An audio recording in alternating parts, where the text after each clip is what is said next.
in 2 Kings 6, Samaria was under siege for the Armenians. And the famine that they were experiencing was so severe that people were eating their own children, was talking about in this story. And so when you see that what was happening was the prices of everything had went up to the point where nothing was affordable. They gave the example in there that a donkey's head was going for basically a year's wages, and dung of a dove was going for a month's wages. Now, this story was talked about, we heard it on Sunday at church, and it just reminded me of how it really reflects the way that God operates outside of the world system. Now, they were experiencing that famine. The famine was real. It was certainly something that they were not going to be able to escape and necessarily. However, the Lord had a word from him through the prophet Elisha. And Elisha makes this bold prophecy saying that by this time tomorrow, that the price of food was going to drop dramatically, and that there was going to be a seah of flour for a shekel and 2 seahs of barley for a shekel. And so this would be like getting a huge amount in modern times for about $250.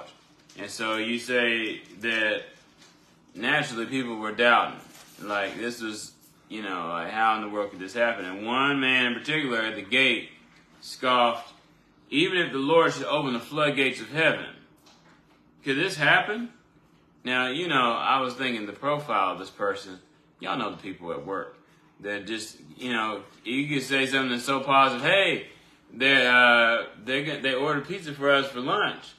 And they're like, oh, but it's going to be Little Caesars again. It's going to be cold. It's going to be cold. You know they're not going to have my favorite. Pepperoni with pineapple and sausage. You're like, okay, you wanted them. Well, this is what we see here. And Elisha had a word for him, said, you're going to see it come to pass. It's going to happen. And with God, he doesn't need any man's co-signing, anybody to sign off, anybody to say, look, okay, we see this and we want to support it. And God uses men and women all day long. Mm-hmm. However, he's not confined by the sense of, okay, there's no other way I can do it unless I have these people signing off. And so God just did it anyhow. And so basically, it did happen, and it cost the man his life. And so let's talk about a little bit how this compares to our current day market conditions and what the analysis of the experts, quote unquote, with the financial situation is really looking quite dire.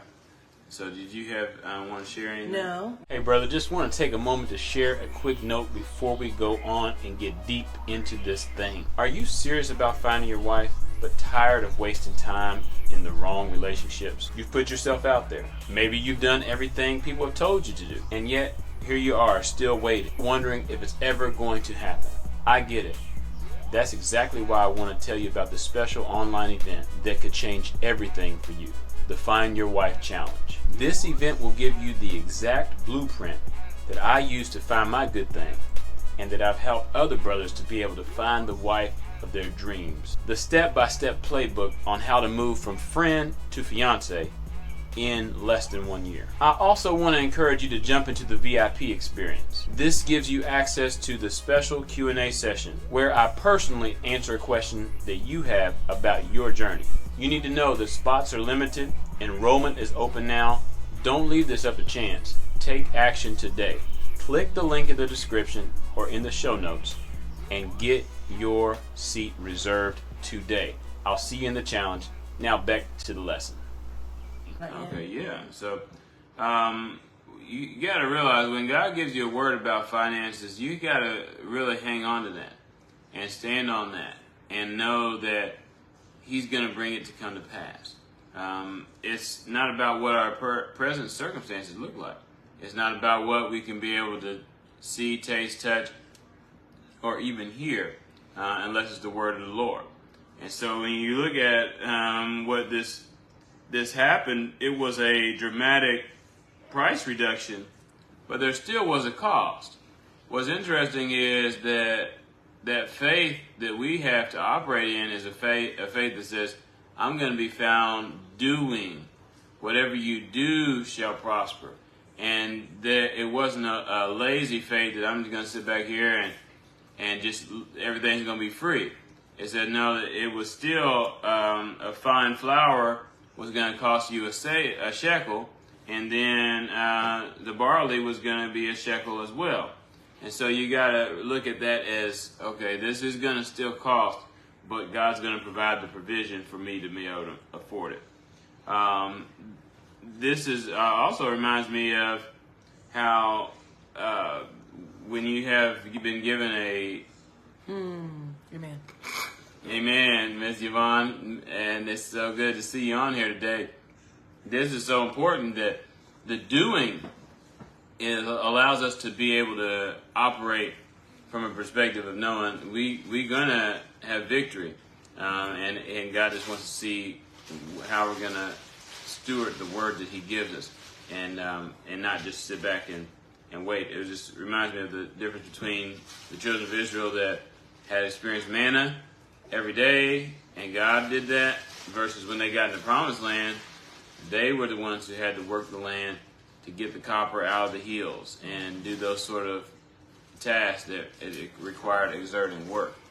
And so Elisha's prophecy came true, as I said, and they had to take action, those folks, to go and get this. And God is telling us the same thing, that this financial report of the world, it has nothing to do with the kingdom's finances and the kingdom's economy and the way that God is operating in this time and place. If we have ears to hear, eyes to see, and hands and feet to move and act. And so, I was going to say, speaking of moving and acting, did you want to talk a little bit about the character of a noble woman or a noble wife? Yeah, I wanted to note Proverbs 31, that when we have a word from the Lord, that's kind of the first part, is seeking the Lord for a word. Then when He gives us a word about our finances or about something to pursue, whether it's a business or, buying a car or saving for a car or saving for a house, whatever that is, it takes our doing. And I, from Proverbs 31, today, that was the Bible passage for the Bible app. So I just really enjoy Proverbs 31 and how it talks about her rising early in the morning or going to sleep late when everyone, has gone asleep for the night. It says her lamp does not go out at night. And so she is still seeking to be proactive and active.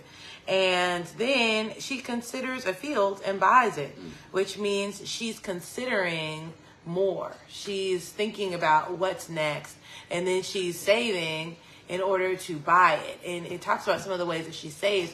She makes clothes for her family. She clothes her family.